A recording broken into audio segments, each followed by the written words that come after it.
Once upon a time there was a giant named Fortress. He had a lovely kingdom full of more luxurious, opulent, lavish beauty than present-time people could ever imagine. There was great joy in his kingdom, and all his messengers loved him dearly, all except one. Fiend was very jealous. Why did Fortress get all the love and adoration from all the messengers? Fiend was just as good and, he believed, just as powerful. So he began to go behind Fortress' back and say awful things about him. He had some success in turning some of Fortress' messengers away from him. So Fortress called Fiend into his throne room. "Fiend," his loving voice boomed out, "what is this I hear about your attempt to defame me?" he asked. Fiend looked defiant. "Defame you?" he cried. "I am every bit as powerful as you, and I am lovely in appearance. The messengers want to follow me. They have finally seen the truth." Fortress sat silent for a moment. He had known this day would come, but it still made him very sad. Finally he spoke. "Fiend, I have loved you and have given you everything you need, but if you feel this way, I will let you go, and you can take the messengers who agree with you. You are no longer a part of this kingdom." So Fiend left and took about a third of the messengers with him. Heartbroken, Fortress called the rest of his messengers to himself. "Do you love me?" he asked. "You know we do," they all replied. "We have no choice but to love you." Fortress knew this to be somewhat true. They could be dissuaded from loving him, but it wasn't the way Fortress had made them. So Fortress made a decision. He would make elect people and send them to another place. They would know that Fortress loved them and would meet their needs, but they would not be able to see Fortress. They would have freedom to decide if they loved him and wanted to surrender to him and his plan for their lives.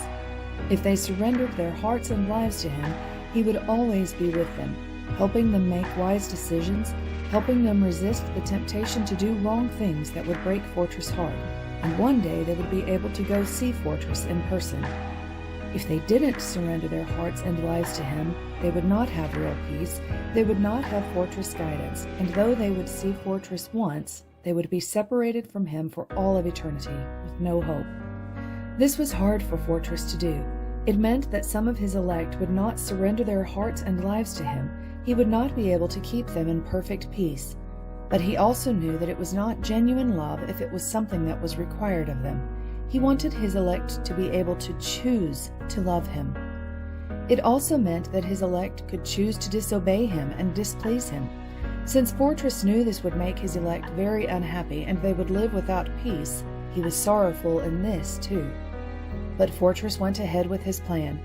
He was crushed by those he knew would choose not to love him and would choose to disobey him and hurt their relationship with him. But he was lovingly jubilant to know that those who chose him really chose him. They chose to love him. They chose to obey him. And when they failed to obey him, Fortress was then able to show them the depth of his love. When they returned to him, he would accept them with loving arms and forgive whatever they had done to hurt him.